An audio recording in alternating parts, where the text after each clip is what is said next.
أعوذ بالله من الشيطان اللعين الرجيم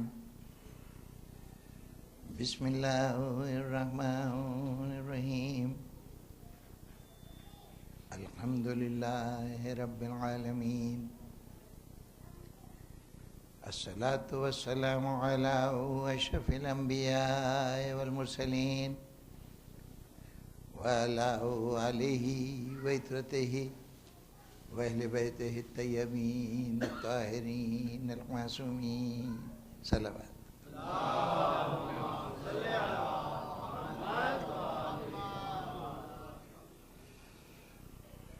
سامعین گرامی، میرے لیے سعادت کہ آپ حضرات کی خدمت میں ایک مرتبہ پھر حاضری کا شرف حاصل ہو رہا ہے۔ 6 روزہ مجالس کا یہ سلسلہ ذہن میں آپ سے گفتگو کے لیے موضوع کی تلاش میں ایک اپنی کوتاہی کا احساس ہوا، یعنی کوتاہی صرف میری نہیں بلکہ اس منصب کی، اس منبر کی، اور بس وہی کوتاہی موضوع گفتگو بنانا چاہتا ہوں، توجہ دلانا چاہتا ہوں۔ اعتراف خطا سمجھ لیجئے یا موضوع کی اہمیت کا تقاضا سمجھ لیجئے کہ توجہ دلانا چاہتا ہوں کہ کچھ باتیں ایسی تھیں جو ہمیں کہنی چاہیے تھیں اور ہم نے کوتاہی کی، نہیں کہہ سکے۔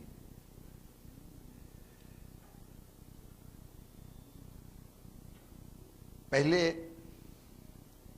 یہ عرض کر دوں کہ میرا بنیادی فریضہ کیا ہے۔ اس منبر سے آپ کی توقعات کیا ہونی چاہیے اور مجھے کیا فرض سر انجام دینا ہے۔ یہ منبر دنیا اسلام کے آفیشل ممبر سے مختلف ہے، بلکہ سرے سے یہ ممبر ہے ہی نہیں۔ ہمارا وہ ممبر جسے قانونی پوزیشن حاصل ہے، جسے ہم آفیشل ممبر کہہ سکتے ہیں، وہ ممبر ہے کہ جس کے اوپر شریعت نے یہ اہتمام کیا کہ جب اس پر خطیب آ کر خطاب کرنا شروع کرے تو مجمع پہلے سے موجود ہو اور سماعت کے دوران کسی اور مشغلے میں اپنے آپ کو منسلک نہ کرے، اس کی سماعت، اس خطیب کے کہے ہوئے الفاظ کو سننا شرعی ذمہ داری ہو مجمع کی۔ وہ منبر ہے کہ جس کا خطیب، اس کے منہ سے نکلے ہوئے الفاظ ہر چند کے غیر معصوم کی زبان سے نکلے ہوئے الفاظ ہیں، لیکن ان الفاظ کو سننا عبادت کا درجہ رکھتا ہے، اور اللہ نے اپنی فرض کی ہوئی 4 رکعتوں کو کم کر کے 2 رکعت اس لیے کر دیا کہ اس خطیب کے 2 خطاب سن سکیے۔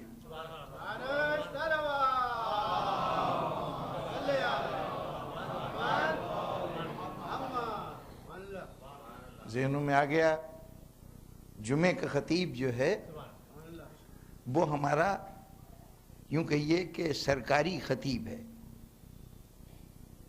اسے یہ منصب اللہ کی طرف سے عطا ہوا اور اس کو سننا واجب۔ مجمع اللہ نے جمع کیا، سننے کی پابندی اللہ نے لگائی اور پھر اس نے خطاب کیا۔ ہم جو ذمہ داری ادا کر رہے ہیں، ہمارا مقام اتنا بلند نہیں، ہمیں یہ ذمہ داری اس انداز میں سپرد نہیں کی گئی، اور نہ یہ تو آپ نے بٹھا دیا، میں ایک جگہ بیٹھ گیا، جہاں بیٹھ کے خطاب کیا گیا اس کو آپ نے ممبر کہہ دیا. ورنہ یہ خطاب جو یہاں سے ہو رہا ہے یہ نہ کسی نشست کا پابند ہے، نہ کسی مقام کا پابند ہے کہ خصوصی جگہ پہ ہو سکتا ہو. نہیں، راہ چلتے قصاب کی دکان پر کھڑے ہو کے بھی یہ خطاب ہو سکتا ہے، کسی جانور کو ذبح کرتے دیکھ کر وہاں خطاب ہو سکتا ہے، سامنے پانی آئے تو خطاب ہو سکتا ہے. یہ خطاب ان تکلفات کا پابند نہیں جو باقاعدہ خطبے کے لیے درکار ہے. تو جو آفیشل ترجمان ہے دین کا وہ وہی ہے. ہمارا کردار کیا ہے، ہم کس لیے آتے ہیں؟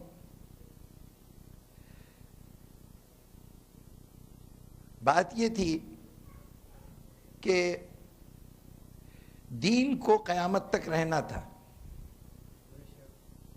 یہ جو اسلام ہے، اب کوئی نبی تو آئے گا نہیں، ایک نبی آ کے اور اب اسی نبی کے فرمان پر قیامت تک انسانیت کو عمل کرنا ہے. اس سے پہلے جو نبوتیں آتی تھیں ان کو سہولت یہ حاصل تھی کہ نبی نے پیغام دیا، چلا گیا، دنیا گمراہ ہوئی تو دوسرا نبی آ گیا، وہ بھٹکی، دین سے غافل ہوئی تو پھر دوسرا پیغمبر آ گیا. اب کوئی پیغمبر نہیں آئے گا اور قیامت تک ایک ہی نظام کو چلنا ہے، ایک ہی دین کو رہنا ہے. تو کیوں پہلے دین کا اثر ختم ہو جاتا تھا اور دوسرا نبی آتا تھا، اور کیوں اب دین باقی رہے گا بغیر کسی نئے نبی کے بھی؟ اللہ کا دین باقی رہے گا کیسے؟ بات یہ ہے کہ جب کوئی تحریک شروع ہوتی ہے، کوئی نیا نظام دنیا میں آتا ہے، کسی سسٹم کو آپ اپناتے ہیں، تو اس کی ایک صورت تو یہ ہے کہ کوئی طاقتور شخصیت اس نظام کا حکم دے کہ یہ ہمارا فرمان ہے، اس کے مطابق تمہیں عمل کرنا ہوگا. عام طور پر جتنے بھی نظام ہوتے ہیں وہ اسی طرح سے آتے ہیں، چاہے وہ کسی سیاسی طور پر کسی ملک میں نافذ ہوں تو اس کے پیچھے قوت ہوتی ہے جس سے وہ نافذ کیا جاتا ہے. پیغمبر بھی آتے تھے، آ کے پیغام دیتے تھے، جب تک پیغمبر موجود ہے اس پہ عمل درآمد ہو رہا ہے. جو کچھ بھی حکم آ رہا ہے پروردگار کی طرف سے وہ کمانڈمنٹس کی شکل میں آ رہا ہے. حضرت موسیٰ کے 10 کمانڈمنٹس آپ نے سنے ہیں نا، تو کمانڈمنٹس، فرمان جس کے اوپر بائی فورس عمل کرنا ہے. تو بائی فورس عمل کی صورت یہ ہے کہ جب تک فورس رہے عمل رہتا ہے، فورس پیچھے سے ہٹ جائے تو عمل ختم ہو جاتا ہے.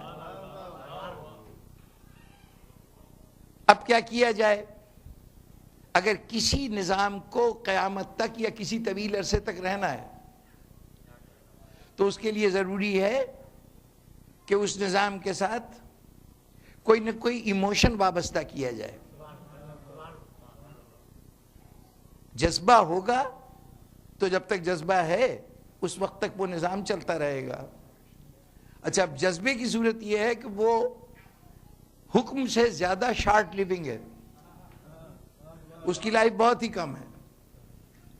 طاقت تو پھر بھی سر کے اوپر کچھ دیر تک مسلط رہ سکتی ہے، جذبہ تھوڑی دیر کی بات ہے. غصہ، نفرت، محبت آج ہے، کل وہ سبسائڈ ہو گئی، ختم ہو گئی.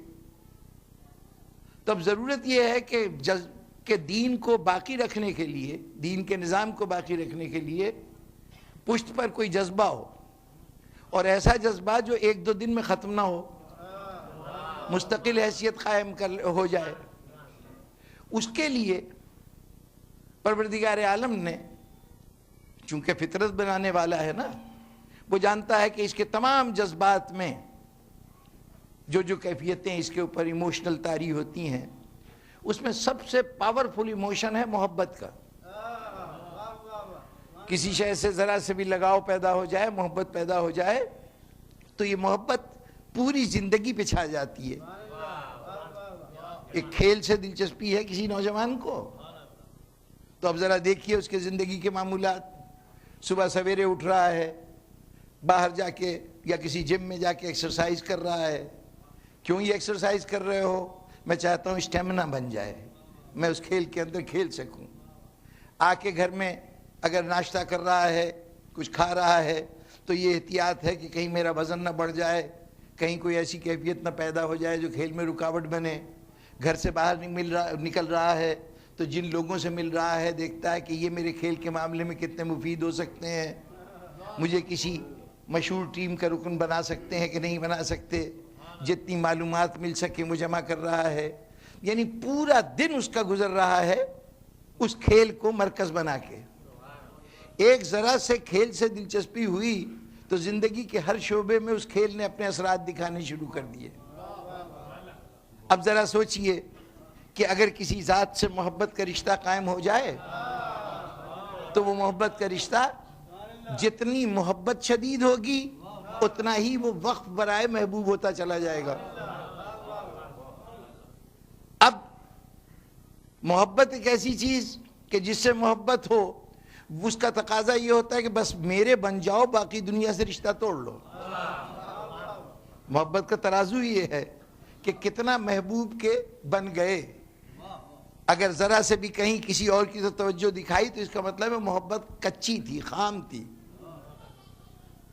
اب بڑی مشکل، اللہ چاہتا ہے مخلوق کو اپنی طرف راغب کرنے کے لیے، جس محبت سے اس کو مستقل طور پر اپنی طرف راغب رکھا جا سکتا تھا، اس محبت کے لیے کوئی سالڈ وجود چاہیے سامنے۔ وہ ایبسٹریکٹ گاڈ سے تو محبت نہیں ہو سکتی، اس مجرد خدا سے تو محبت نہیں ہو سکتی۔ وہ تو جو جیسا کہ ہمیں علماء اکرام نے بتایا کہ وہ تو ڈرنے کی چیز ہے، اللہ سے ڈرو۔ جی یہی پیغام دیا گیا نا، محبت کا پیغام تو وہاں نہیں ہے، تو اللہ سے محبت تو نہیں ہو سکتی۔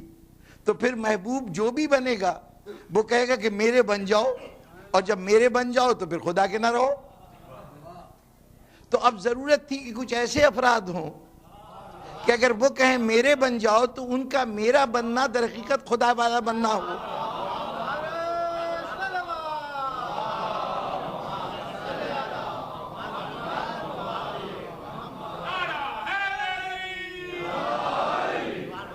اب اس کے لیے چند ایسی شخصیتیں تخلیق کی گئیں کہ جتنا ان کی محبت میں قدم بڑھاتے جائیے، جتنا ان کے ہوتے جائیے اتنے ہی خدا کے ہوتے جائیے۔ اب یہ محبت جو ان ہستیوں سے ہوگی، تیزی سے گزرنا چاہتا ہوں اپنے اصل موضوع کی طرف آنے کے لیے، جتنی ان سے محبت ہوگی، اس محبت کو مشکل یہ ہے کہ ہم یہ کہتے ہیں کہ محبت کی نہیں جاتی، ہو جاتی ہے۔ یہ ایک جذبہ ہے جو خود بخود پیدا ہو جاتا ہے، ارادہ کر کے کہ آج سے میں محبت شروع کروں گا اتنے بج کے اتنے منٹ پہ۔ یہ تو ممکن نہیں ہے نا، یہ جذبہ ہے، خود بخود پیدا ہوتا ہے۔ تو جو چیز خود بخود پیدا ہوتی ہے میرا اس پہ اختیار نہیں ہے، اس کے وجود پر انحصار ہے دین کے باقی رہنے کا۔ یہ دین باقی تب رہے گا جب محبت اہل بیت باقی رہے گی، اور محبت اہل بیت یا محبت اہل بیت میرے اختیار میں نہیں ہے۔ یہ کیسے پیدا ہو؟ تو پھر انہی نمائندوں نے جن کی ذمہ داری تھی کہ دین کو باقی رکھیں، انہوں نے اس کا حل یہ نکالا کہ فطرت انسانی کو دیکھتے ہوئے یہ دیکھا کہ یہ جو محبت خود بخود پیدا ہو جاتی یہ کیسے پیدا ہوتی ہے؟ کوئی تو سبب ہوگا نا، اس کے پیچھے کوئی تو لاجک ہوگی۔ کیسے ہی محبت پیدا ہو جاتی بلا ارادہ؟ میرا ارادہ نہیں ہے کسی سے محبت کرنے کا، لیکن وہ محبوب نظر بن جائے تو کیسے؟ ہم نے دیکھا کہ ایک صورت تو یہ ہوتی ہے کہ میں نے آ کے کسی آدمی کا ذکر شروع کیا کہ میرے ہمسائے میں ایک صاحب رہتے ہیں، بڑے نیک آدمی ہیں، جب کبھی کوئی ضرورت مند آتا ہے فوراً اس کی ضرورت پوری کرتے ہیں۔ اگر رات کے کسی مرحلے پر کسی کو حاجت ہو جائے کہ صاحب مجھے گاڑی چاہیے، اسپتال جانا ہے اور میرے پاس وسیلہ نہیں، تو وہ ماتھے پہ بل لائے بغیر فوراً اس کو ہاسپٹل لے کے جاتے ہیں۔ کئی دفعے ایسا ہوا کہ انہوں نے اپنی ضرورتوں کو قربان کر دیا اور اپنی جتنی رقم جمع کی ہوئی تھی وہ کسی حاجت مند کے حوالے کر دی. اب جتنی باتیں یہ سب میں ان کی بتاتا جا رہا ہوں، آپ نہ نام جانتے ہیں نہ آپ نے اس کی شکل دیکھی ہے، لیکن آپ کے دل میں ایک احساس پیدا ہو رہا ہے کہ آدمی تو بڑا اچھا ہے، کاش ہم بھی کبھی اس سے ملتے. یعنی اگر کسی کی خوبیاں بیان کی جائیں تو اس کے لیے لگاؤ پیدا ہونا شروع ہوتا ہے. معلوم یہ ہوا کہ اگر کسی کے اچھے اوصاف سے ہم آگاہ ہوتے جائیں تو یہ کہنے کی ضرورت نہیں کہ اس سے محبت کرو، خود بخود محبت پیدا ہو جائے گی. اور دوسری صورت یہ ہے کہ میں کسی شخص کے زندگی کے ان واقعات کا تذکرہ کروں کہ جب اس نے دوسروں کے لیے کسی میدان میں قربانی دی ہو. کسی ایسے کا ذکر کیا جائے کہ جس نے مصیبت میں گھرے ہوئے چند لوگوں کو مصیبت سے نکالنے کے لیے اپنی جان کو خطرے میں ڈال دیا، آئے ہوئے سیلاب میں ڈوبتے ہوئے لوگوں کو بچاتے بچاتے اس نے خود اپنی زندگی کو خطرے میں ڈال دیا. اب جتنے اس کی قربانی کی داستانیں سناتے جائیں گے اس سے لگاؤ بڑھتا جائے گا، اس سے ہمدردی بڑھتی جائے گی. قربانی کی داستان گویا وہ مصیبتیں جو اس نے دوسروں کے لیے برداشت کی، جو تکالیف اس نے دوسرے کے لیے برداشت کی. اب یا تو کسی کے خوبیوں کا تذکرہ اس سے محبت پیدا کرتا ہے، یا اس کی قربانیوں کا تذکرہ محبت پیدا کرتا ہے. جس کو خوبیوں کا تذکرہ کہتے ہیں اس کا ہمارے ہاں نام ہے فضائل، اور جس کو قربانیوں کا ذکر کہتے ہیں اس کو ہمارے ہاں نام ہے مصائب.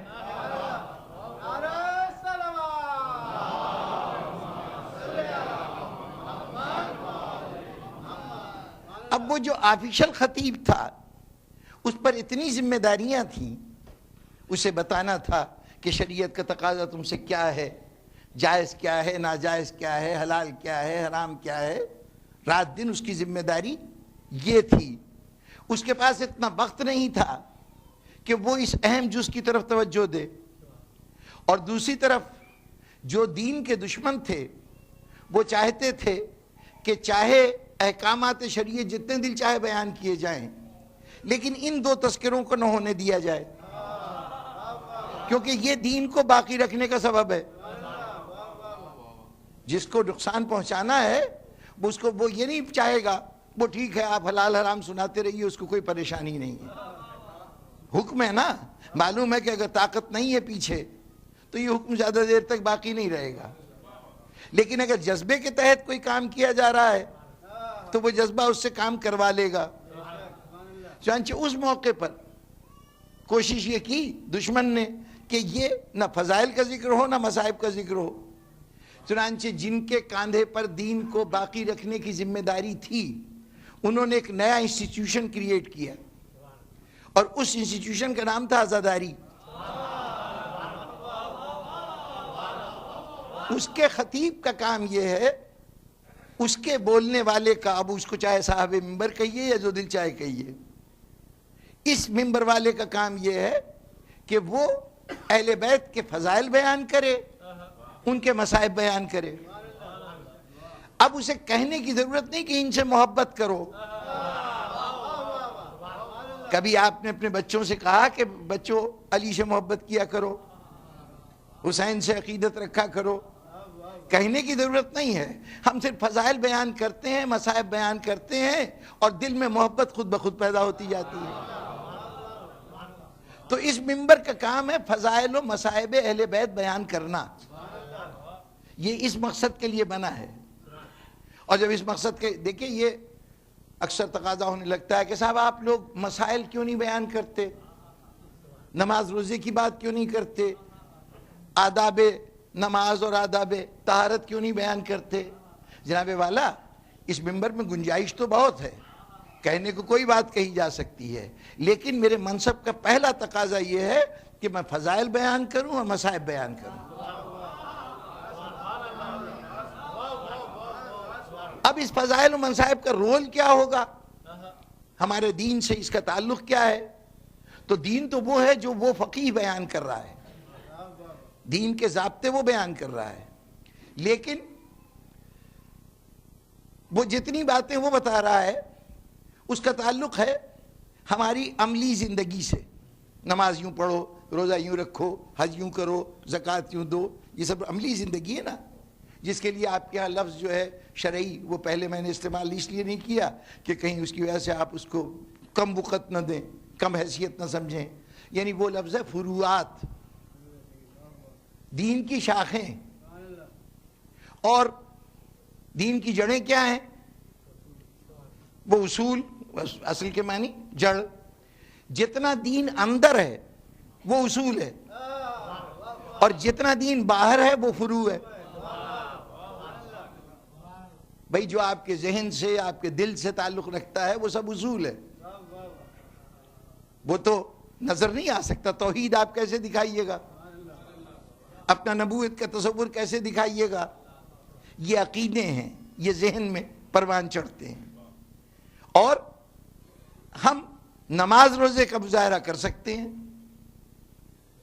حج و زکوٰۃ کا مظاہرہ کر سکتے ہیں، تو جو ہاتھ پیر سے نظر آ سکے وہ ہے فروعات، اور جو دل کے اندر ہے وہ ہے اصول. اب یہ جو ہاتھ پیر سے ہوتا ہے اس کے لیے ضروری ہے کہ وہ جو اصول ہیں وہ صحیح ہوں. اگر جڑیں مضبوط ہوں گی تو شاخیں بھی مضبوط ہوں گی. جڑ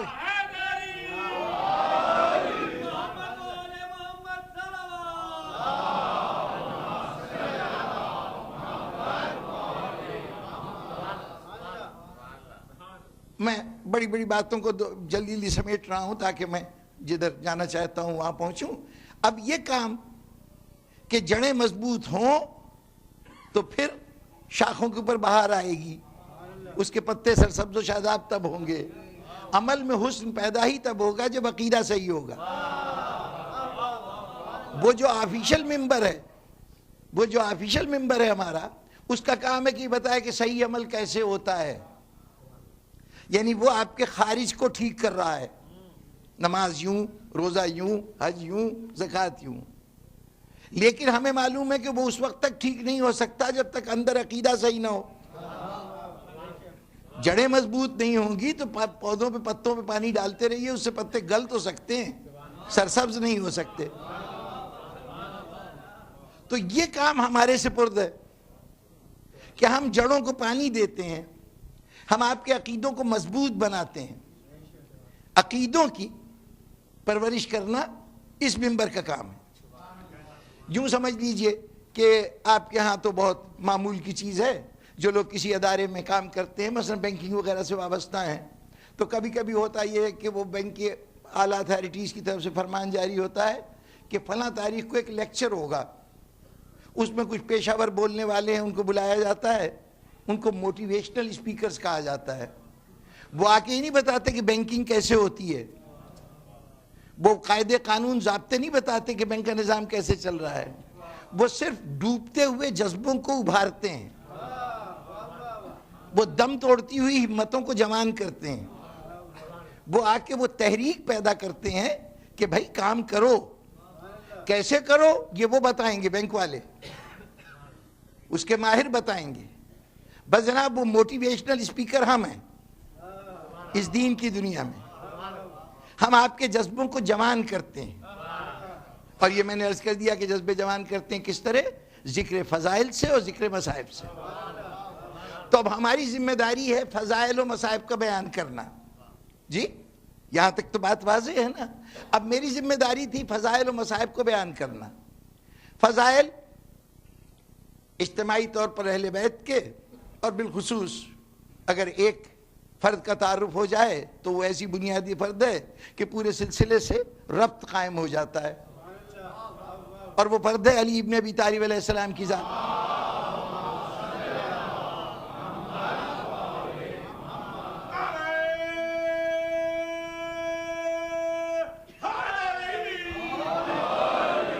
اچھا اب میری ذمہ داری تھی فضائل اہل بیت، یا دوسرے لفظوں میں فضائل امیر المومنین علی ابن ابی طالب بیان کرنا، اور مصائب میں مصائب امام حسین بیان کرنا. بنیادی کام یہ تھا. جناب امیر کے فضائل ہمیں 3 سورسز سے ملتے ہیں. جو فضائل ہیں، یا مدح امیر المومنین قرآن نے کی ہے، یا زبان رسالت سے ہوئی ہے، اور یا پھر تاریخ میں وہ واقعات درج ہیں جس سے فضیلت امیر المومنین ہمارے سامنے آتی ہے۔ یہی تین ذریعے ہیں نا جس سے ہم جناب امیر علیہ السلام سے اپنا ربط قائم کرتے ہیں، انہیں پہچانتے ہیں۔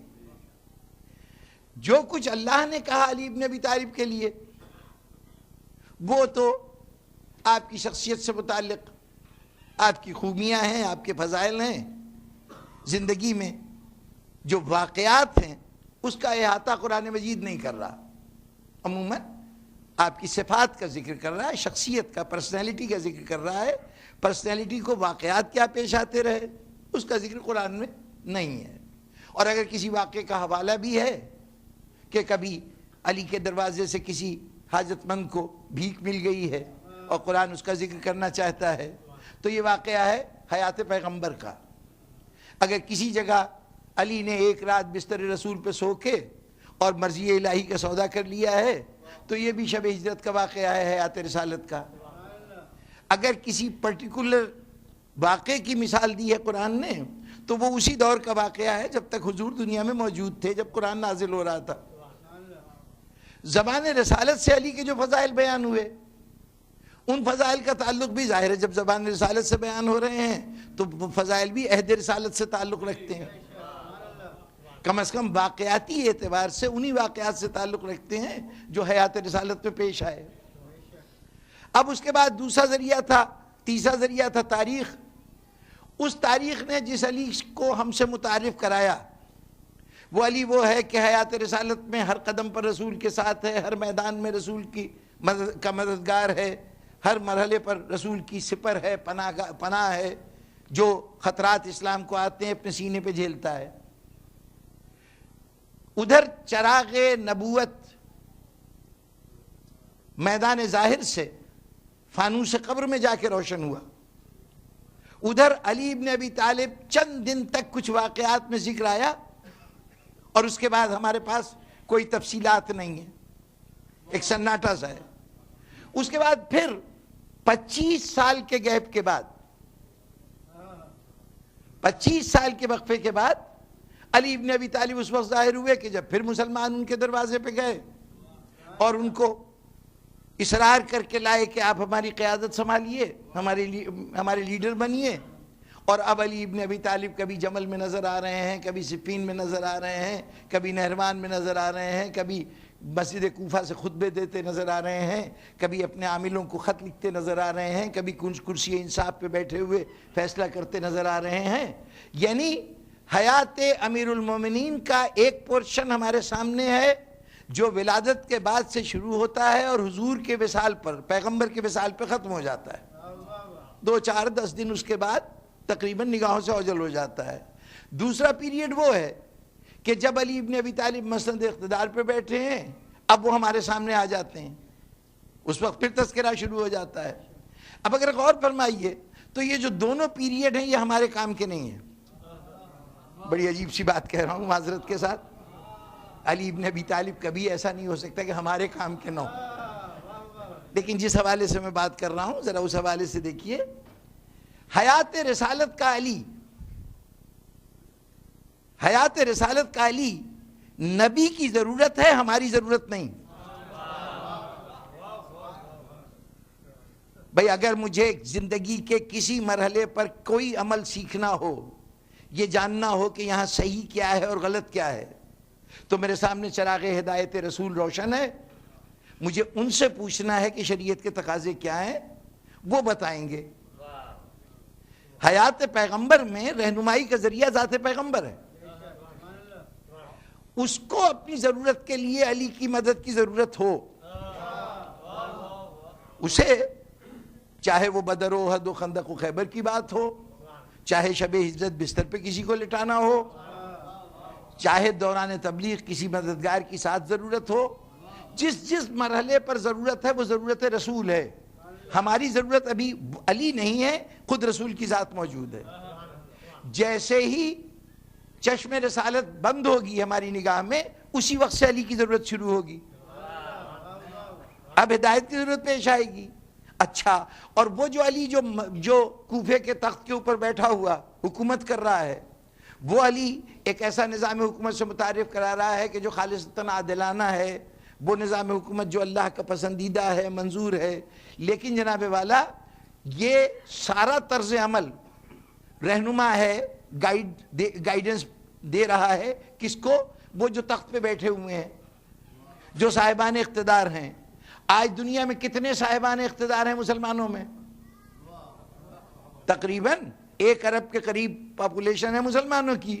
اس میں زیادہ سے زیادہ بہت وہ لوگ کہ جن کو صاحب تخت و تاج کہا جائے، صاحب حکومت کہا جائے، صاحب اختیار کہا جائے، ان کی رضا 200 افراد کی ہوگی. کوفے میں مسند حکومت پر بیٹھا ہوا علی اگر کسی کے لیے آئیڈیل ہے، مثالیہ ہے، تو اس کے لیے جو تخت اقتدار پر بیٹھا ہوا ہے.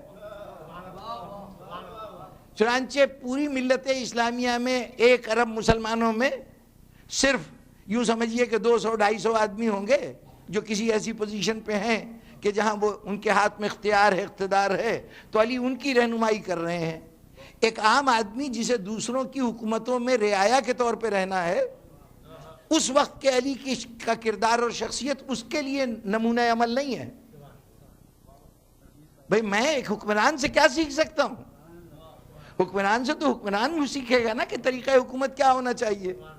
میں تو خود دوسروں کی حکومتوں میں رہ رہا ہوں، میں کیا جانوں کہ اس وقت کیا کیا جائے.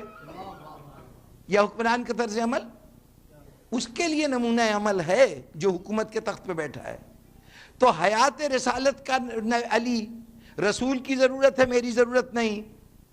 اپنے زمانہ حکومت میں وہ نمونہ عمل ہیں حکمرانوں کے لیے، ہم عوام کے لیے نہیں. ہمارے لیے تو اہم ترین وہ علی ہے جو 25 سال تک اقتدار کسی کے قبضے میں تھا اور وہ دنیا میں موجود تھا. پوری دنیا کے لیے بعد رسول جو وہ شخصیت ہے کہ جو سب کی نمائندگی کرے گی، جو سب کی رہبری کرے گی، جو سب کو راستہ دکھائے گی، اگر وہ شخصیت 25 سال کے اسی پیریڈ کو نکال دیجئے تو پھر وہ مخصوص گروہ کے لیے تو ہے نمونہ عمل، عوام کے لیے نہیں ہے. ہمارا علی وہ ہے جو ان 25 سال میں رہا. اس 25 سال کے لیے ہم نے فیصلہ یہ کیا سب نے کہ علی خاموشی سے جا کے گھر میں بیٹھ گئے تھے. اقتدار دوسروں کے قبضوں میں مل گیا، ہو گیا، سلطنت پہ غاصبوں نے قبضہ کر لیا. اب ہم اس سلطنت کا رونا روتے رہے اور ہم نے یہ کہا کہ اب علی کیا کر رہے ہیں؟ علی خاموشی سے گھر میں بیٹھے ہیں. بس یہ وہ ایک اہم سوال ہے کہ یہاں پر پہنچ کر مجھے سوچنا چاہیے کہ وہ جو زمانے کے لیے ہدایت کا وسیلہ بن کے آیا ہے، جسے قیامت تک انسانیت کی رہنمائی کرنی ہے، اور جس کا وہ دور جو صحیح معنوں میں رہنما دور ہے، اس دور کے متعلق ہمارا یہ رویہ کہ ہم نے کہا کہ علی نے وہ دور خاموشی سے گزار دیا. غور فرمائیے کہ ایک انسٹیٹیوشن تھا نبوت کا، ہدایت کے لیے ایک انسٹیٹیوشن قائم ہوا تھا نبوت کا جو حضرت آدم سے چلا ہے اور آخری پیغمبر پہ آ کے ختم ہو گیا. اب ایک بالکل نیا انسٹیٹیوشن قائم ہونے جا رہا ہے جس کا نام ہے امامت، اور اس کو قیامت تک رہنا ہے. اس کی ابتدا اور انتہا معلوم ہمیں نبوت کی، اس کی ابتدا تو معلوم ہے، انتہا نہیں معلوم. ابھی نہ معلوم کتنے صدیوں تک اس نظام کو جاری رہنا ہے. جی اس نظام کی بنیاد ڈالنے والے ہیں علی ابن ابی طالب. کوئی ادارہ چل رہا ہے، اس میں اس کا جو سربراہ ہے اسے تبدیل کر کے نیا سربراہ مقرر کر دیا جائے تو نظام چل رہا ہے نا. وہ آئے گا اور چلتے ہوئے نظام کو اسے چلاتے رہنا ہے. یقیناً بڑے عہدے پر بڑی ذمہ داریاں ہیں، لیکن اتنا مشکل کام نہیں ہے. ایک گاڑی چل رہی ہے، چلتی ہوئی گاڑی کو مزید جاری رکھنا ہے. مشکل ترین مرحلہ وہ ہوتا ہے جب گاڑی کو اسٹارٹ کرنا ہو. کسی نظام کو انٹروڈیوس کرنا، اس کو نافذ کرنا اور اس کو اتنا مضبوط بنانا کہ قیامت تک چلتا رہے، یہ اس کی ذمہ داری جو سب سے پہلے اس کی بنیاد رکھ رہا ہے. جسے قیامت تک قائم رہنے والے نظام کو قائم کرنا ہے، جس کو جو انٹروڈیوس کرے گا اس نظام کو، اس کا پہلا فرد ہوگا، اس کے لیے ہم نے کہا کہ 30 سال کی امامت کے زمانے میں 25 سال خاموشی سے گزار دیے۔ بھئی اگر وہ گھر میں 25 سال بیٹھے رہے اور کچھ نہیں کیا تو پھر یہ نظام قیامت تک کے لیے قائم کیسے ہوا؟ ہم بھی اسی رو میں بہ گئے کہ لوگوں نے سمجھا تھا کہ علی کو اقتدار علی سے لے لو تو اس کے بعد علی بے عمل ہو جائیں گے۔ ہم نے بھی کہنا شروع کیا ہاں علی بے عمل ہو گئے، اقتدار نہیں ملا تو اب یہ پیریڈ جو ہے اس کو بالکل نکال دو زندگی سے۔ 25 سال خاموشی کے ساتھ۔ جناب والا عام مسلمان جو ہوتا ہے نا، میں اور آپ، ہم سے اسلام کہتا ہے کہ ہمارے اسلام میں چھٹی کا کوئی تصور نہیں، ہر لمحے المستعد، ہر لمحے الرٹ۔ مسلمان کے کوئی لمحہ ایسا نہیں ہے کہ جو غفلت میں گزر جائے، کم از کم تقاضا یہ ہے، دین کا تقاضا یہ ہے کہ کوئی لمحہ غفلت میں نہ گزرے۔ مجھ سے تو اللہ کہتا ہے کہ ہر وقت مستعد رہنا، کوئی لمحہ بھی غفلت میں نہ گزرے۔ اور جس کے ذمہ ہماری امامت ہے وہ 25 سال اس طرح سے گزار دے گا کہ کوئی کام ہی نہ کرے۔ جناب والا ذرا غور فرمائیے کہ حیات رسالت میں تبلیغ کی ذمہ داری کس کی تھی؟ پیغمبر کی تھی نا جی، دین پہنچانا ان کی ذمہ داری تھی۔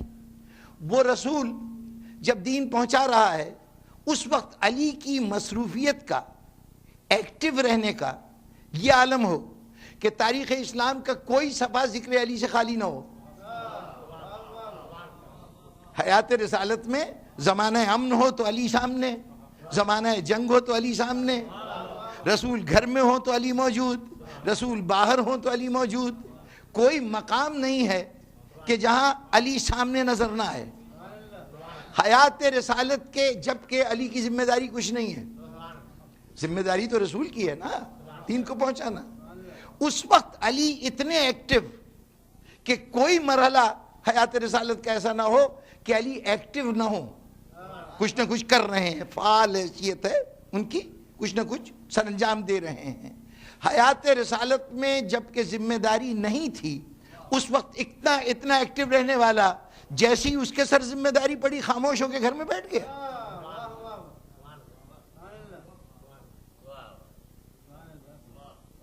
اور پھر یہ بھی سوچئے کہ یہ بات ہے امامت کی۔ امام کوئی کسی 10-15 عقیدت مندوں کا پیر نہیں ہوتا، امام کوئی 150 آدمیوں کے لیڈر کا نام نہیں ہے۔ امام زمانہ ہے۔ امام زمانہ کا کیا مطلب ہے؟ ہاں یہ بھی بات واضح ہو جائے ذہن میں، امام زمانہ کا یہ مطلب نہیں کہ جی اس کا پیریڈ اس تاریخ سے شروع ہو کے اس تاریخ تک ہوتا ہے۔ امام یہ جیسے ہم کہتے ہیں نا کہ بھئی یہ آج کل فلاں صدر کا زمانہ ہے، تاریخ میں فلاں بادشاہ کا دور تھا تب یہ واقعہ ہوا، تو اس سے مراد یہ ہوتی ہے کہ یہ بادشاہ تخت پہ فلاں تاریخ کو بیٹھا تھا اور فلاں تاریخ کو اس کا یہ دور ختم ہو گیا، چنانچہ یہ دور اس کا دور کہلاتا ہے۔ امام ان معنوں میں زمانے کا، یعنی صاحب الزمان جب ہم کہتے ہیں یا امام زمانہ کہتے ہیں تو اس سے مراد یہ نہیں ہوتا کہ وہ کسی خاص زمانے میں اس تاریخ سے اس تاریخ تک اس کی امامت رہی ہے، بلکہ امام زمانہ کا مخصوص معنی یہ ہے کہ وہ زمانے پر حکومت کر رہا ہے۔ نہیں، بات واضح نہیں ہوئی۔ ہمارے یہاں اردو میں ایک ٹرم ہے جو اصل میں عربی کی ہے جو اردو میں ٹرانسفر ہوئی، ابن الوقت۔ ابن الوقت کون ہوتا ہے؟ کہ دیکھتا ہے حالات کب سازگار ہیں، کب موقع ہے، اس موقع سے فائدہ اٹھا لو۔ وہ آدمی جو حالات کو اسٹڈی کر کے اور یہ دیکھ کر کہ یہ حالات سازگار ہیں اس کے مطابق اپنا کام نکال لے، وہ ابن الوقت ہے۔ آج دیکھ رہا ہے یہ شخص برسر اقتدار ہے تو اگر اس کو خوش کر دیا جائے تو میرے سارے کام حل ہو جائیں گے، تو وہ اس کو خوش کرتا ہے۔ کل دوسرا شخص برسر اقتدار آتا ہے، وہ جھٹ سے اپنا قبلہ تبدیل کر لیتا ہے، اس کو خوش کرتا ہے اور اس کے تحت اپنا کام نکال لیتا ہے۔ یہ آدمی ہے ابن الوقت، وقت کا بیٹا۔ لیکن جو صاحب زمان ہے، جو ابن الوقت نہیں ہے، حاکم وقت ہے، اس کی صورت کیا ہے؟ وہ موقع کا انتظار نہیں کرتا. موقع کوئی بھی ہو، یہ ممکن ہی نہیں ہے کہ حالات اس کے کسی عمل کو اس نتیجے تک نہ پہنچنے دیں جس نتیجے تک امام پہنچانا چاہتا ہے. وہ زمانے کے پابند نہیں ہے، زمانہ اس کا پابند ہے. مجھے تاریخ میں اکثر ہمارے ہاں بھی بہت سے حضرات کہہ دیتے ہیں کہ صاحب وہ جب بنو عباس اور بنو امیہ کے آپس میں جنگ جاری تھی تو اس وقت حالات نے موقع دیا کہ امام محمد باقر اور امام جعفر صادق علیہ السلام دین آل محمد کو، دین پیغمبر کو دنیا تک پہنچا سکیں. جناب والا، امام موقعوں کا انتظار نہیں کیا کرتا. یہ اس کی امامت کے بالکل نفی ہے. وہ اس کائنات کا مالک و مختار ہے، وہ اس کا حاکم ہے. وقت اس کا پابند ہے، یہ وقت کا پابند نہیں ہے.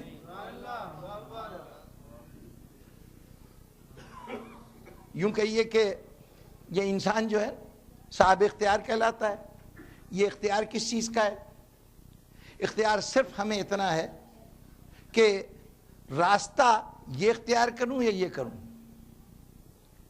یہ تو میرے اختیار میں ہے کس راستے پہ چلوں. یہ راستہ کہاں لے جائے گا، اس جگہ لے جانا جو ہے اس راستے کا کام ہے. اب میرے اختیار میں نہیں. اگر میں نے راستہ اختیار کر لیا ہے تو وہیں پہنچوں گا جہاں یہ راستہ جا رہا ہے. منزل میں نہیں بدل سکتا. کوئی عمل شروع تو میں کر سکتا ہوں، نتیجہ میرے اختیار میں نہیں ہے.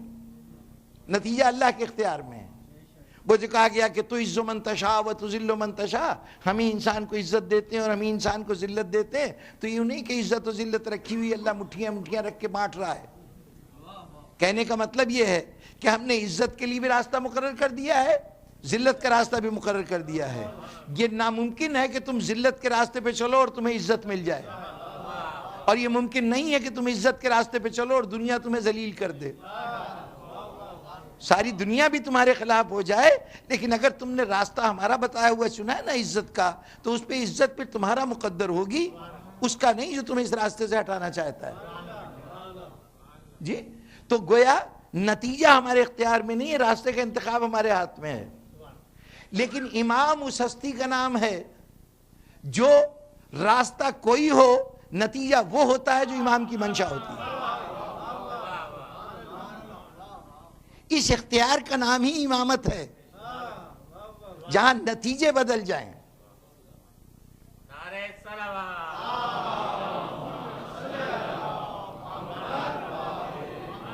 ذرا تصور کیجئے، سب سے زیادہ خلاف وقت، سب سے زیادہ وہ وقت کے جس کے اندر کوئی انسان اپنی مرضی کا کوئی کام نہ کر سکے. کیا کربلا کے پروسیس سے زیادہ کوئی ایسا وقت ہو سکتا ہے جہاں تمام قوتیں حسین کے خلاف ہیں، اور وہ تمام قوتیں اپنی قوت میں جو کچھ ان کے پاس ہے اس کے تحت حسین کو چاہ رہی ہیں کہ مٹا کے دم لیں گے. مٹانے کی جتنی صورتیں ہیں، پورا ایک موضوع ہے لیکن صرف اس وقت اشارہ کر دوں. مٹانے کی صورتیں ہیں کہ جان لے لو، نہ رہے گا نہ اس کا نام باقی رہے گا. اس کے کردار کشی کرو، کیریکٹر اسیسینیشن. اچھا نیک آدمی ہے، مشہور کر دو کہ بہت ہی بددیانت ہے، غلط ہے، اس میں یہ عیب ہے، وہ خرابی ہے. پراپیگنڈا آپ کے ہاتھ میں ہے، جو دل چاہے آپ کہہ دیجئے، اور اس کے تحت ہم نے اچھے کو برا بنا دیا. تیسری صورت یہ ہے کہ اس کو سامنے سے ہٹائی دو، گوشہ گمنامی میں دھکیل دو، کہیں ایسی جگہ پہنچا دو کہ جہاں لوگوں سے رابطہ ہی نہ رہے، نہ پتہ چلے گا کہ اچھا ہے یا برا ہے. تو اس صورت میں اس سے کسی کا تعلق کیا رہے گا؟ تو مٹانے کی صورت تھی جان لے لینا، کردار کشی، اور اس طرح سے اس کو منظر سے ہٹا دینا کہ نگاہوں سے اوجھل ہو جائے. یزید نے یہ تینوں طاقتیں اپنی انتہائی صورت میں استعمال کی. جب جان لینے کا مرحلہ آیا تو تقریباً کئی نسلیں ختم ہو گئیں. جی جب 6 مہینے کے بچے بھی مارے جائیں تو سوچ لیجئے کہ مارنے کے سلسلے میں اس نے کچھ چھوڑا نہیں ہے. حسین کا نام لینے کا کوئی انتظام باقی نہیں رہ گیا. جب کردار کشی کی بات آئی تو بازاروں میں، درباروں میں باغی بنا کے پیش کیا گیا. ایسے لوگ کہ جنہوں نے یزید کے خلاف بغاوت کی تھی، ختم کر دیے گئے، بے دین ہیں، ان کا دین سے کوئی تعلق نہیں ہے، یہ سب کچھ کہا گیا۔ جب منظر عام سے ہٹانے کی بات آئی، اٹھا کے جیل میں ڈال دیا گیا، ایسی جیل میں کہ جس کا کسی کا گزر نہ ہو سکے، کہ اب کوئی رابطہ نہ رہے، تمام ذرائع استعمال کر لیے۔ اب اگر مجبوری کی اس انتہا پر پہنچ کر حسین یہ دکھا دیں کہ نتیجہ وہ نکلے گا جو میں چاہوں گا، یزید نہیں چاہے گا،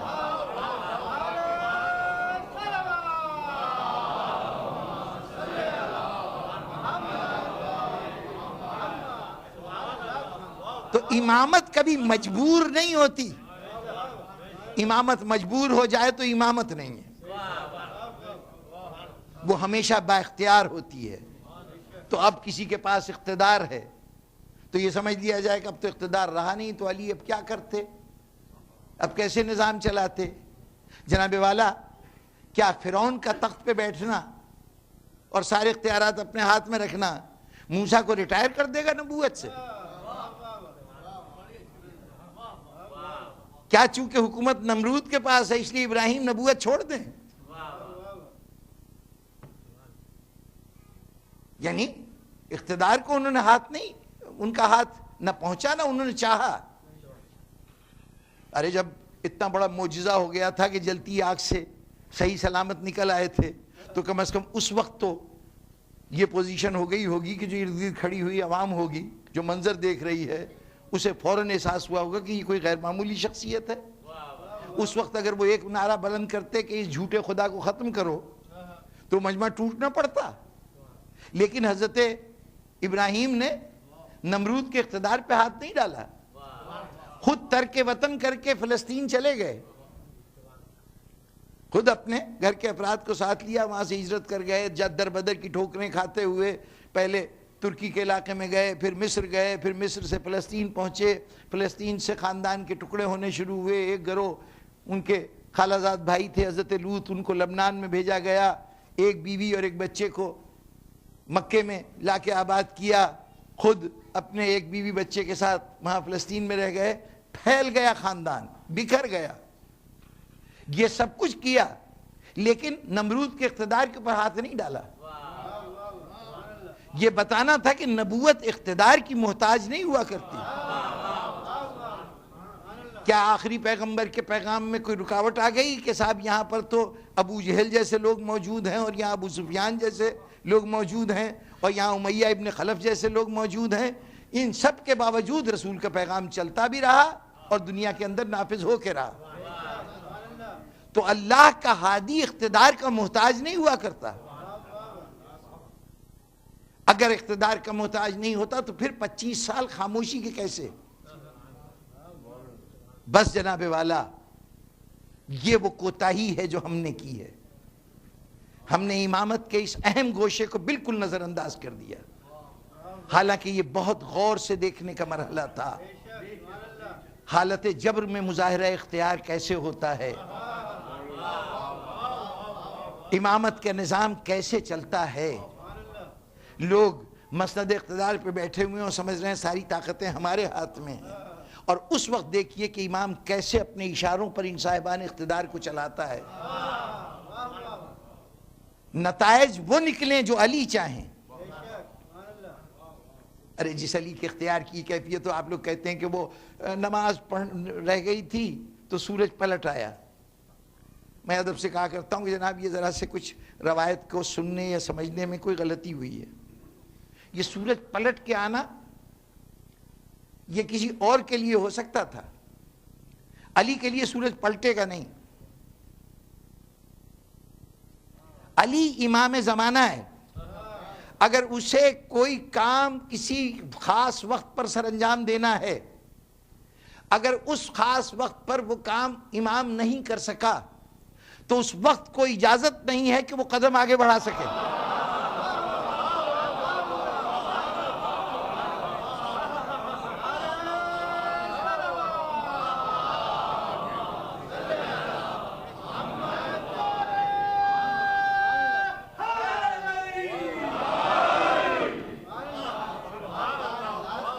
سورج پلٹتا تو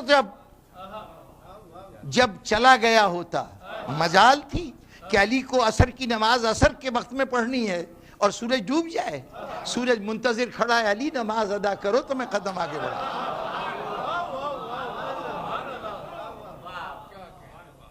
تو اتنی با اختیار امامت اور 25 سال خاموشی کے، یہ بہت اہم سوال ہے۔ یہ ہماری ذمہ داری تھی کہ ہم آپ کو بتاتے یہ 25 سال کیسے گزرے۔ درست ہے تاریخ نے بے پناہ کوتاہیاں کی ہیں، اس پورے ذکر کو چھپانے کی کوشش کی ہے، تفصیلات ہمارے سامنے نہیں ہیں، لیکن وہ جو فقہ کا عالم ہے، وہ جو حقیقی منبر کا عالم ہے، وہ اپنی پوری زندگی لگا دیتا ہے ایک ایک مسئلے کو سمجھنے کے لیے۔ وہ اگر آپ کو نماز کا طریقہ بتاتا ہے، وہ روزے کے مبطلات اور محرمات بتاتا ہے، تو یہ سب چیزیں پتہ نہیں کتنی راتیں جاگ کر اس نے حاصل کی ہیں، نہ معلوم کتنی کتابیں، کتنا مواد کھنگالا ہے، تب جا کے وہ ایک نتیجے پہ پہنچا ہے کہ یہ چیز جائز ہے یا ناجائز ہے۔ اگر وہ اتنی محنت کر سکتا ہے تو اس منبر پہ آنے کے لیے مجھے بھی محنت کرنی چاہیے۔ یہ میری ذمہ داری ہے کہ اگر تاریخ نے کچھ چیزوں پہ پردے ڈال دیے ہیں تو اس کو اٹھانے کی کوشش کروں، یہ جاننے کی کوشش کروں کہ ہمارے امام نے اپنے امامت کا طویل ترین دور کیسے گزارا۔ 30 سال کی امامت میں ہم نے اس کا تو حساب کر لیا کہ علی نے حکومت کیسے کی، ذرا یہ تو دیکھو کہ 25 سال امامت کیسے کی۔ اور حکومت معاملہ تھا ایک جغرافیے کے اندر محدود علاقے کا، ایک خاص جگہ سے خاص جگہ تک، حجاز کا صوبہ، شروع میں مصر کا صوبہ، عراق کا صوبہ، ان تمام صوبوں کے معاملات علی کے سپرد ہیں، باقی ساری دنیا سے کوئی تعلق نہیں، کہیں کوئی حکومت کر رہا ہو، کچھ کر رہا ہو، حکمران کی حیثیت سے تعلق نہیں ہے، لیکن امام کی حیثیت سے کائنات کے کسی گوشے میں کوئی جگہ نہیں ہے جہاں امامت کا اثر نہ چل رہا ہو۔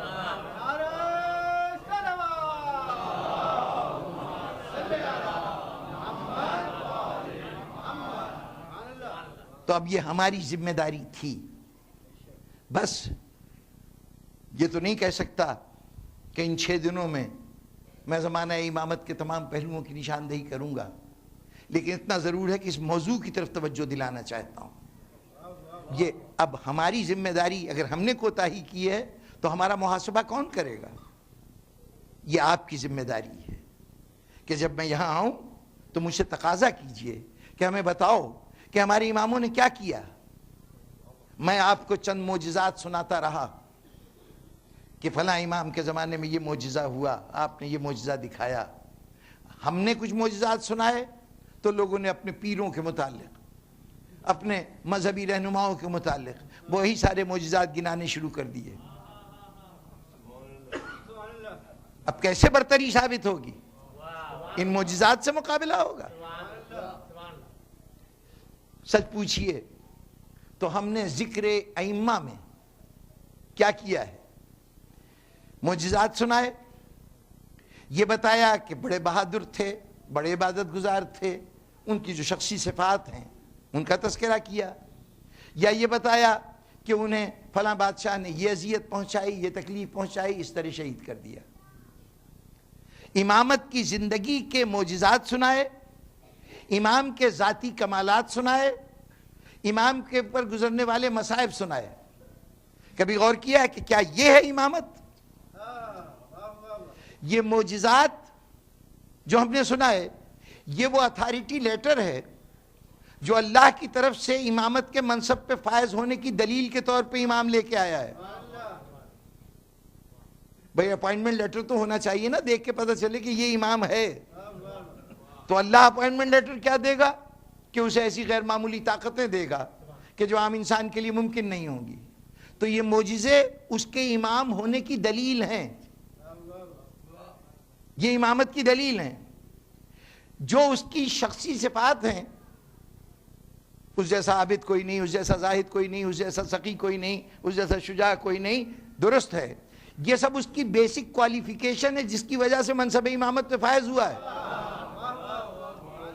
اگر اس پائے کی صفات نہ ہوتی تو امام نہ ہوتا جی۔ اور وہ جو مصیبتیں ہیں وہ سب امامت کے فرائض کی ادائیگی کی قیمت ہے.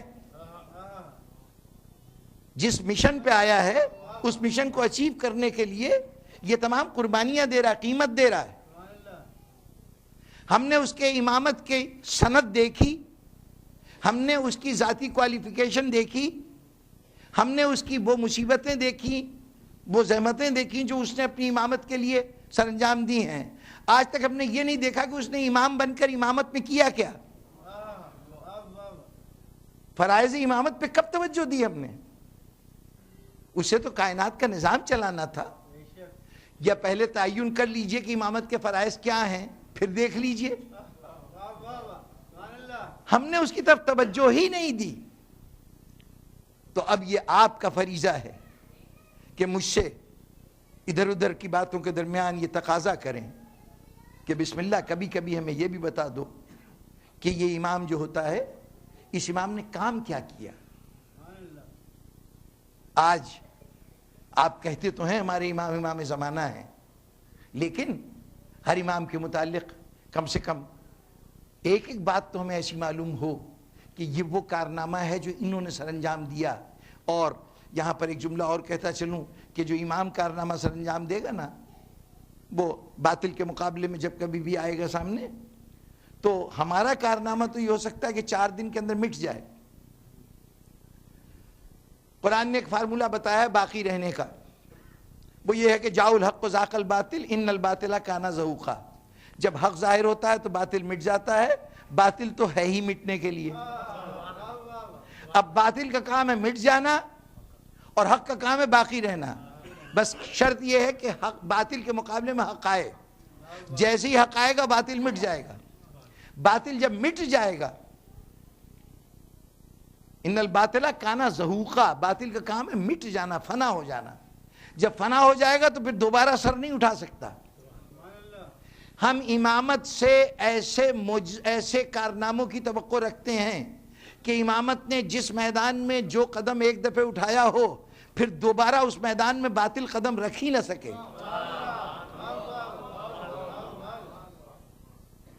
اب منزل مشکل ہے, بہر طور تلاش کرنا ہمارا ذمہ ہے. جب ہمارا عقیدہ یہ ہے کہ ہم تو امام کے عقیدے کی بات کر رہے ہیں, جب عقیدہ یہ ہے تو پھر امامت کا وہ اختیار دکھاؤ کہ جہاں جس میدان میں باطل کو ایک دفعہ اس نے پیچھے دھکیلا ہو وہاں باطل اس میدان میں قدم نہ اٹھا سکا ہو. اور ہم یہ سمجھتے ہیں کہ ہمارے 12 اماموں میں سے ہر امام اپنے عہد میں اس نے باطل کے کسی نہ کسی جز کو للکارا ہے, اور جس میدان میں وہ گیا ہے اس کے بعد وہ باطل پھر میدان میں نہیں آ سکا.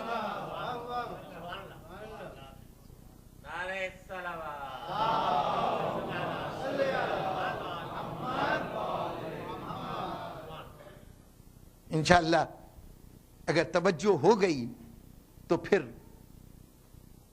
وہ باتیں بھی سامنے آئیں گی کہ جو اب تک لوگوں کی نگاہوں سے اوجھل رہی ہیں.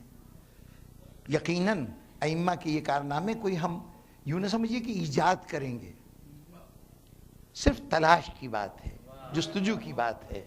ہمیں غور سے دیکھنا تو چاہیے کہ یہ تو 25 سال ہے نا, باقی اماموں کی تو پوری زندگی.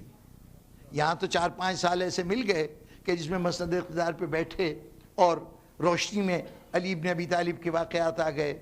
اور وہ روشنی میں کیوں آ گئے؟ قصہ یہ تھا کہ قصور ہمارا بھی نہیں تھا, ہم نے دین کے ہر میدان میں کام کیا ہے.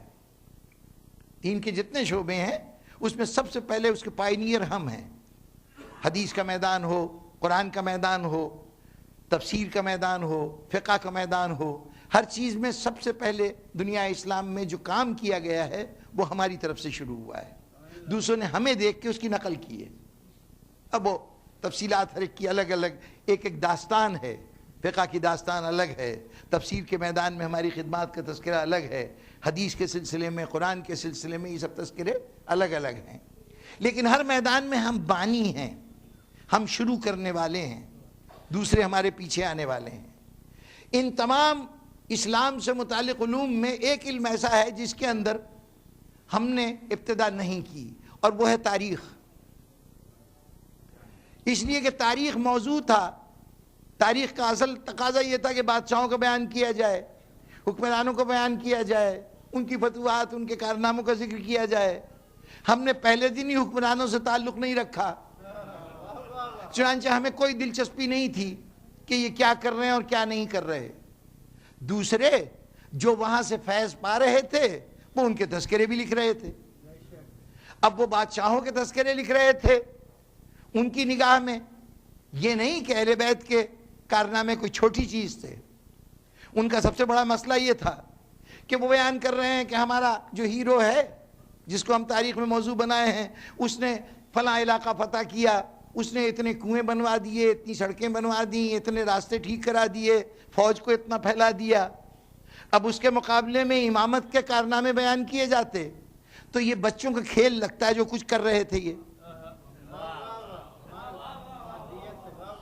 یہ چھوٹی چھوٹی باتیں ہو جاتی جس کو وہ کہہ رہے ہیں یہ کارنامے ہیں، وہ کارنامے نہ رہتے، مذاق بن کے رہ جاتے اگر امامت کے کارنامے سامنے آئیں، کیونکہ امامت کے کارنامے ایک ایک کارنامہ قیامت تک باقی رہنے والا۔ ان کا ہر عمل 2 دن کا 4 دن کا، تو یہ 2 دن کا 4 دن کا عمل اس کے سامنے کیا رہ پاتے؟ تو یوں سمجھیے کہ سورج کے سامنے اب جن کے پاس چراغ ہے تو وہ چراغ کو جلانا چاہتے ہیں تو اس کے لیے سورج کے اوپر پردہ ڈالنے کی کوشش کی جائے گی۔ اس لیے ان تمام باتوں کو چھپایا گیا کہ امامت نے کیا کیا، لیکن دشمن نے تو چھپایا۔ یہ ہمارا کام ہے نا کہ ہم اس کے متعلق تحقیق و جستجو کریں اور ان کے معاملات کو سامنے لائیں۔ دنیا تو یہ بھی چاہتی تھی کہ کربلا بھی چھپ جائے۔ یہ ذرا دیکھیے امامت کا اہتمام، جتنی قوتیں اور وسائل استعمال کیے گئے کہ کربلا چھپ جائے، وہ سب حسین نے، پورا موضوع ہے لیکن ایک جملے میں اگر منتقل ہو سکے، امام حسین نے کربلا میں کوئی اسلحہ اپنی طرف سے استعمال نہیں کیا۔ پورا مارکا، پوری جو لڑائی لڑی ہے، کوئی اسلحہ اپنا نہیں استعمال کیا۔ یہ ہے امام زمانہ کا اختیار۔ جو اسلحہ یزید نے حسین کو مٹانے کے لیے استعمال کیا، حسین نے اس اسلحے کا رخ موڑ دیا، اور وہی چیز جو یزید نے حسین کو مٹانے کے لیے استعمال کی تھی وہی یزید کو قیامت تک کے لیے تباہ کرنے کا سامان بن گیا۔ بھائی یہ بتائیے کہ یزید نے گردنیں اسی لیے کاٹی تھی نا کہ مٹ جائیں۔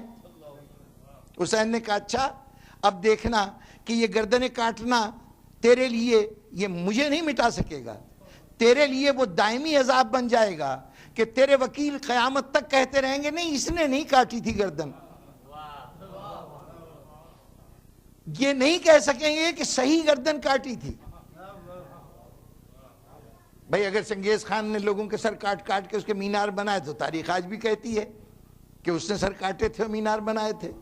ہلاکو خان نے قتل و غارت گری کی، ہٹلر نے جو کچھ کیا، جس نے جو کچھ کیا اس کا سہرا اس کے سر باندھا گیا۔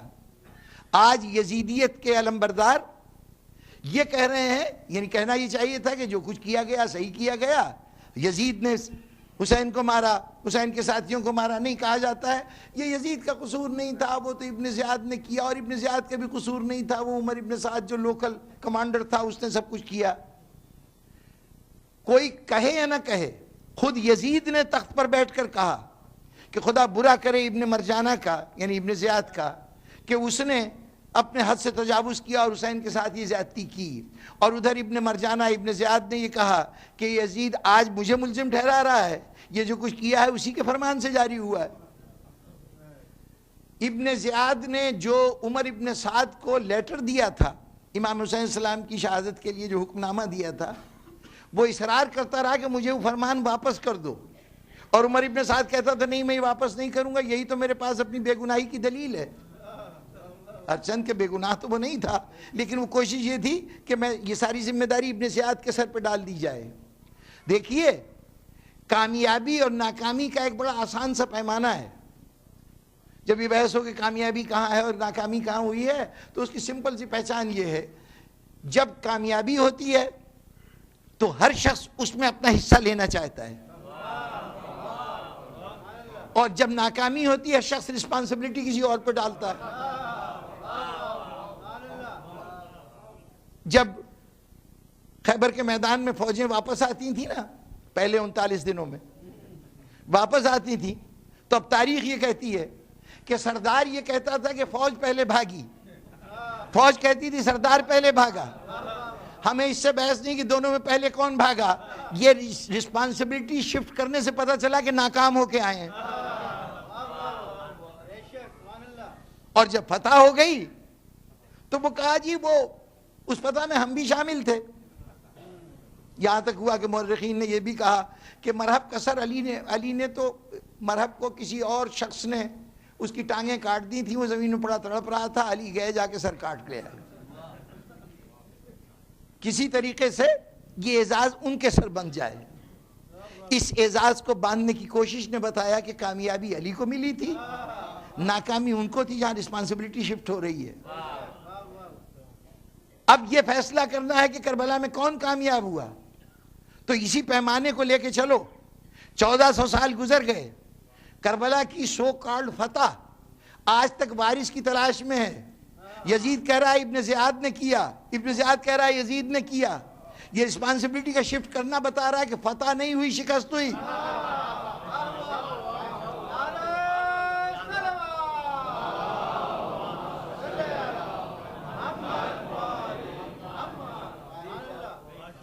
اور ہماری یہ کیفیت ہے، 1400 سال گزر گئے اور ہمارا یہ عالم ہے کہ ہم کہہ رہے ہیں یا لیتنی کننا معاکم، کاش مولا ہم بھی وہاں پہ موجود ہوتے. یہ اس میں شرکت کی تمنا ہے.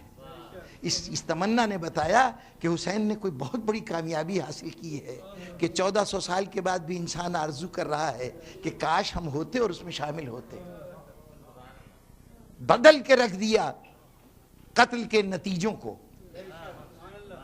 اور پھر جب قید کیا تھا بازاروں میں اس لیے گھمایا جا رہا تھا کہ کردار کشی ہوگی. لیکن بتائیے کہ اگر زینب کو بازاروں میں نہ لے جایا جاتا تو آج کیا کربلا اس طرح زندہ سلامت ہمارے جذبات میں موجود ہوتی. آج جو ہم آنسو بہاتے ہیں صرف اس لیے نہیں کہ حسین مارے گئے، ہمیں تو وہ مناظر یاد آتے. 11 محرم قافلہ کربلا سے چلا، چونکہ پہلے مردوں کو دفن کیا گیا، یزید کے فوج کے مردوں کو. اس کے بعد شہداء کے سر کاٹے گئے، سر کاٹ کے مختلف سرداروں میں تقسیم کیے گئے، مختلف قبیلوں میں کہ جس نے قتل میں حصہ دیے، قتل میں کوئی کردار ادا کیا تھا اس کو سر دے دیا گیا کہ تم یہ سر دکھا کے انعام حاصل کرنا. یہ سب کام ہو چکا. اب کیا توجہ دلاؤں، یہ سروں کی تقسیم ہو رہی تھی تو ایک چھوٹا سر نہیں مل رہا تھا. اس کے لیے جو اہتمام کیا گیا نگاہوں میں ہے نا کہ حسین نے صرف ایک شہید کو دفن کیا تھا.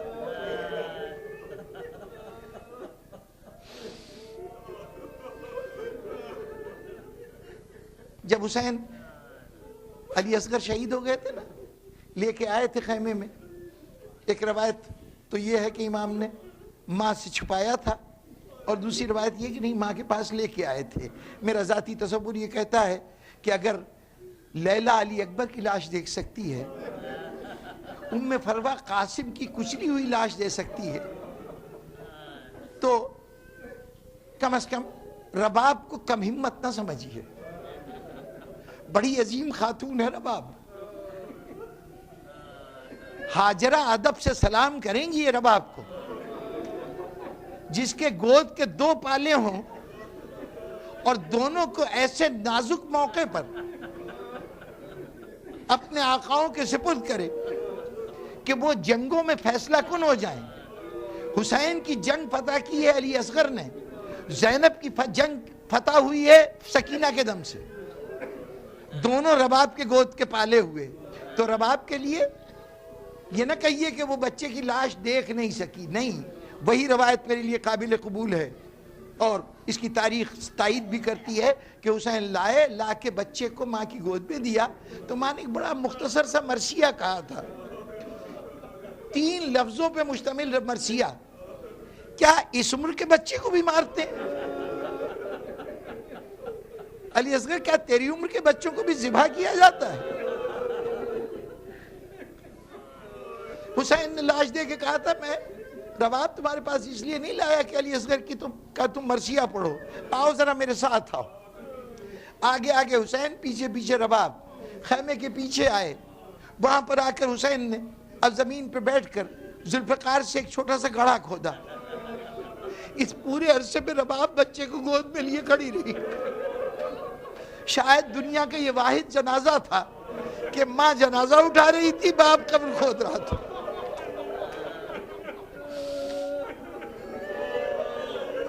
بس امین محترم، قبر کھدی، علی اصغر کو لٹا دیا گیا، مٹی ڈال دی گئی۔ 11 محرم کو جب رباب جا رہی تھی نا تو دل میں کہہ رہی تھی علی اکبر کی لاش دھوپ میں پڑی ہے، قاسم کی لاش دھوپ میں پڑی ہے، چلو میرا علی اصغر تو خاک میں لیٹا ہوا ہے، مٹی کی گود میں سو رہا ہے۔ جب کوفے کے بازار سے گزرنے لگی تو ایک نیزے پہ ننھا سا سر دیکھا، بیٹا علی اصغر تجھے قبر میں بھی چین سے نہیں رہنے دیا گیا۔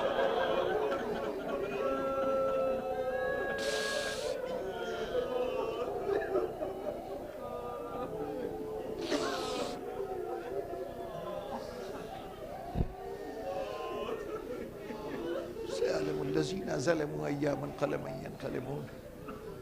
یا اللہ ہماری حاجتیں قبول فرما، مشکلوں کو آسان فرما، صراط مستقیم پر چلنے کی توفیق عطا فرما، معرفت محمد و آل محمد عطا فرما، اپنے ائمہ کے منصب و مقام کو پہچاننے کی سعادت عطا فرما۔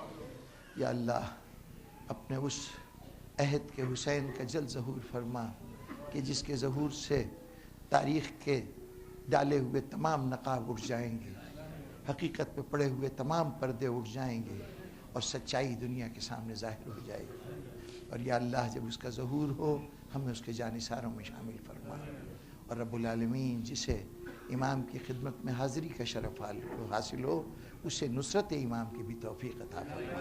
اللہم تقبل منا انک انت السمیع العلیم۔ ایک سورہ فاتحہ اپنے مرحومین کے ایصال ثواب کے لیے بھی، اور اس مجلس کے قیام کی جو شخصیت ذمہ دار ہے اس کے متعلقین کے ایصال ثواب کے لیے۔